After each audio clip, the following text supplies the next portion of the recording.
عرب کے اندر سال کے بعد عورتوں کا ایک میلہ لگتا تھا خانہ کعبہ کے پاس. صرف عورتیں اکٹھی ہوتی تھی, میلہ لگا ہوا تھا. ایک تورات جاننے والا یہودی عالم بھی آیا ہوا تھا. وہ بیویوں کے مجمع پہ نظر ڈال کے کہنے لگا, بیویوں مرد کا کام تو کوئی نہیں عورتوں کے مجمع میں بات کرنا, لیکن میں تمہیں ایک پیغام دینے لگا ہوں. اللہ کے آخری رسول جو مکے میں پیدا ہونے والے ان کے آنے کا وقت قریب آ گیا ہے. وہ بیوی بڑی خوش نصیب ہوگی جنہیں ان کی رفاقت ملے گی. عورتوں نے جب دیکھا کہ مرد آ گیا عورتوں کے میلے میں تو انہوں نے ڈانٹا جھڑکا, کہا چل اٹھا اپنی کتابیں اور نکل جا. حضرت ختیجہ کہتی ہیں باقیوں نے ڈانٹا پر میں نے بات پلے سے باندھ لی. میں نے پلے سے باندھ لی اور میں انتظار کرنے لگی کہ اللہ کرے وہ نصیب میرے ہی ہو, اللہ کرے مقدر میرا ہی کھلے. آپ فرماتی میں تسبیح پڑھتی, درود پڑھتی. میں اس زمانے میں جو اللہ کا ذکر جس طرح ہوتا تھا وہ میں شروع کرتی, اور جب فارغ ہوتی تو میں التجا کرتی کہ اللہ میرے نصیبے کھول دے. کہتی ہیں آہستہ آہستہ آہستہ آہستہ میں حضور کی تعریف سننے لگی. آہستہ آہستہ تعریف سننے لگی. نبی پاک صادق ہیں, امین ہیں, سچے ہیں, دیانتدار ہیں. اس برے اور میلے معاشرے میں بھی وہ سب سے اعلیٰ بھی ہیں اور سب سے اجلے بھی ہیں, وہ سب سے پاکیزہ ہیں. میں سننے لگی تعارف, آہستہ آہستہ میں ان کی گرویدہ ہونے لگی. ادھر نبی پاک صلی اللہ علیہ وسلم اپنے چچا جناب ابو طالب کے پاس رہتے تھے. قحط آ گیا, حالات بگڑ گئے. حضور سید عالم صلی اللہ تعالی علیہ وسلم سے چچا کہنے لگے بیٹے اگر مال تجارت لے کے شام جاؤ تو بڑا نفع کماؤ گے, ہمیں ضرورت بھی ہے, اور اگر ہو سکے تو ختیجہ کا مال لے کے جاؤ. نبی پاک نے کہا چچا میں نہیں کہوں گا کسی سے جا کے, میں نہیں کہتا کسی سے جا کے, جو میرے نصیب میں ہوگا میرا رب خود عطا فرمائے گا, میں نہیں کہوں گا. مصطفیٰ نے تو نہیں کہا. حضرت ختیجہ رضی اللہ تعالیٰ عنہ کہتی ہیں میں نے خود اپنی خادمہ کو بھیجا. میں نے کہا جا کے پوچھو تو صحیح کہ میرا مال قبول ہوتا بھی ہے کہ نہیں, پوچھو. نبی پاک صلی اللہ علیہ وسلم سے پوچھا. حضرت ختیجہ کی خواہش ہے کہ آپ مال لے کے جائیں. حضور نے قبول کر لیا. جناب ختیجہ الکبریٰ رضی اللہ تعالیٰ عنہ کے غلام تھے, میسرہ ان کا نام تھا. جناب ختیجہ نے ان کو ساتھ بھیجا. فرمایا تین باتیں ارشاد فرمائی. ایک تو فرمایا سارا رستہ غور سے دیکھنا میرے نبی کے ساتھ کیا معاملات درپیش ہوتے ہیں. ابھی اعلان نبوت نہیں کیا. فرمایا ذرا غور کرنا, میرے مصطفیٰ کا مطالعہ کرنا اور مجھے واپس آ کے سبق سنانا. وہ جو تم نے چہرہ بددعا کی تلاوت کی ہو ذرا مجھے واپس آ کے سنانا. جنہاں نے دل پر جانی ڈٹھا ہو اکھیاں ہی تک لیاں, تو ملے ہوں تے ساجن ملیا ہوں ناساں لگ پئیاں.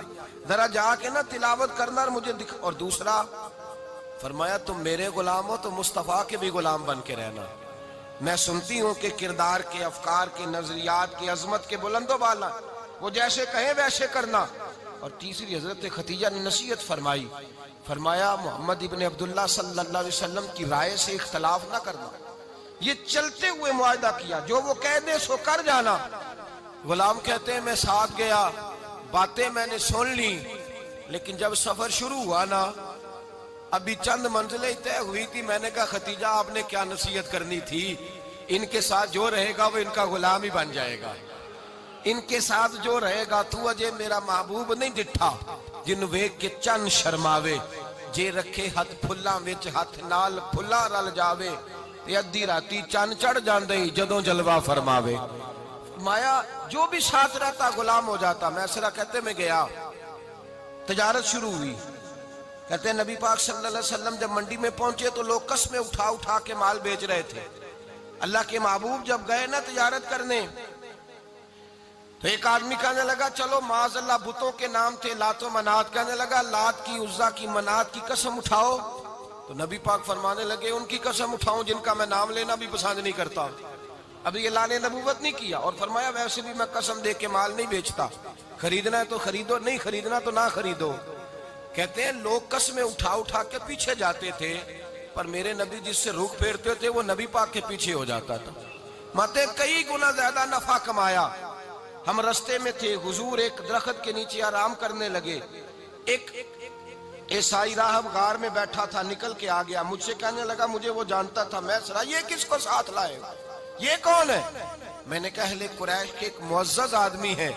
کہنے لگے یار جس درخت کے نیچے یہ لیٹے ہوئے ہیں یہاں عام آدمی نہیں لیٹ سکتا, یہاں وہی لیٹے گا جو اللہ کا سچا رسول ہوگا. یہاں دوسرا کو لیٹ ہی نہیں سکا. یہ رسول ہے, ان کا خیال رکھنا. کاش میں اس وقت تک زندہ رہوں جب یہ نبوت کا اعلان کریں. میسرہ کہتے ہیں میں غلام ہو گیا. نبی پاک صلی اللہ علیہ وسلم کی ادائیں مجھے بھانے لگیں. جب واپسی پہ نکلے تو گرمی بڑی شدید تھی. فرماتے ہیں جب دھوپ تیز ہوتی تو بادل کا سایہ آ کے حضور پہ سایہ کر دیتا. بادل کا ٹکڑا نبی پاک پہ. اللہ جانے کہاں بیٹھ کے لوگوں نے کتابیں پڑھی ہیں جو کہتے ہیں 40 سال کے بعد نبی بنے تھے. پتہ نہیں کہاں بیٹھ کے کتابیں پڑھی ہیں. ہم نے تو جو سیرت پڑھی ہے وہ بتاتی ہے کہ تیری حیات پاک کا ہر لمحہ پیغمبر لگے, ہر لمحہ پیغمبر لگے. یہاں تو وہ لوگ جو کئی سال پہلے 20 اور 25 سال پہلے حضور سید عالم صلی اللہ علیہ وسلم کی رفاقت میں رہے, وہ اعلان کر لوگ پتہ نہیں کہاں بیٹھ کے کتابیں پڑھتے ہیں, کہاں بیٹھ کے. میرے نبی پاک سے صحابہ نے پوچھا حضور آپ کب نبی تھے؟ فرمایا ابھی آدم کی مٹی گوندی جا رہی تھی, ابھی آدم کی مٹی گوندی جا رہی تھی, میں تب بھی اللہ کا رسول تھا. میرے بھائی نبی رحمت سید عالم صلی اللہ علیہ وسلم کے غلام حضرت ختیجہ کے غلام کہتے ہیں واپس آیا. اور پہلے بھی کئی دفعہ حضرت ختیجہ کا مال گیا تھا, بڑے نفع آئے تھے, پر جو نفع اس سال آیا وہ پہلے کبھی نہیں آیا تھا. کہتے ہیں مجھ سے حضرت ختیجہ کی سہیلی بھی بیٹھی تھی, میں بھی آ گیا. اور جناب ختیجہ کی سہیلی کہنے لگی چل مال کے بارے میں کچھ بتا, کتنا بکا؟ میں نے کہا مال چھوڑو, مصطفیٰ کی سنو. اور پھر کہتی چلو ٹھیک ہے, بادل سایہ کرتا تھا, چلو ٹھیک ہے. تم سے راہب نے پوچھا تھا, یہ صحیح ہے انہوں نے تیری سارے رستے بڑی خدمت کی, تیرا بڑا خیال رکھا, پر یہ بھی بتا تجارت کیسے ہوئی؟ تو میسرہ کہنے لگا زندگی میں نے بھی ساری گزار دی ہے, پر اس رسول کے ساتھ 4 دن ہی گزارے ہیں. حد ہو گئی مجھ سے, اور کچھ نہ پوچھو, اور کچھ نہ پوچھو. آ میرے دل آمنہ کے لال کی باتیں کریں, اور کچھ نہ پوچھو, بس ذکر ان کا چھیڑیے ہر بات پر, اور چھیڑنا شیطان کا عادت کیجئے. بس مجھے حضور کے تذکرے بیان کرنے ہیں, ذکر مصطفیٰ کرنا ہے. حضرت ختیجہ الکبریٰ بڑی متاثر ہوئی, کہتی ہیں مجھے درجنوں لوگوں نے پیغام نکاح دیا تھا, پر میں نے سنی نہیں تھی. میں نے نفیسہ کے ہاتھ پیغام بھیجا. میں نے کہا میری عمر 40 سال ہے, ان کی 25 سال ہے, اور میرا اعمال اور طرح کا ہے. وہ شہنشاہ ہے, جا کے پوچھو تو صحیح, بھلا میں قبول ہوتی ہوں؟ پوچھو. نفیسہ کہتی ہیں میں آئی تو وہ خاتون جن کے لیے لوگ بڑے بڑے قریش پیغام دیتے تھے, پیغام لے کے آئی. تو رسول پاک نے عجیب رنگ بیان کیا اپنی سیرت کا. جب میں پہنچی میں نے کہا ختیجہ نکاح کرنا چاہتی ہیں؟ نفیسہ کہتی ہے میرا خیال تھا کہ کوئی اور ہوتا تو کرسی سے اٹھ کھڑا ہوگا, فوراً کہے گا اچھا جلدی کرو, بات کرو. جب میں نے آ کے کہا نا حضور ختیجہ نکاح کرنا چاہتی ہے, تو نبی پاک نے میری طرف دیکھا, فرمایا وہ کہتی ہے کہ تم کہتی ہو؟ کہا وہ کہتی ہیں. تو حضور نے فرمایا ٹھہر جاؤ, میں اپنے چچا سے پوچھ کے بتاؤں گا, میں مشورہ کروں گا, میں پوچھ کے بتاؤں گا. آج بچوں کو کچھ سبق بڑے یاد ہیں. کہتے ہیں پسند کی شادی کرنا حضرت صاحب ناجائز ہے, پسند کی شادی کرنا کوئی ناجائز ہے؟ اور میں نے کہا بھائی صرف ایک ہی جائز چیز رہ گئی, اور کوئی شے جائز نہیں. یہ ایک ہی جائز چیز ہے جس کا فتویٰ سارے نوجوان پوچھتے پھرتے ہیں, سارے رانجے بنے پھرتے ہیں, مجنوں بنے پھرتے ہیں, سارے مئیوال ہو گئے. اللہ پاک کو ہدایت کی توفیق عطا فرمائے. سارے اس بری لت کا شکار ہو گئے. او بھائی نبی پاک سوائے خدا کے کسی کے پابند نہیں, لیکن میرے مصطفیٰ نے اپنی امت کو یہ درس دیا ہے کہ جو بڑوں کے شفقت کے سائے میں چلتا ہے اللہ اس کی مدد فرمایا کرتا ہے.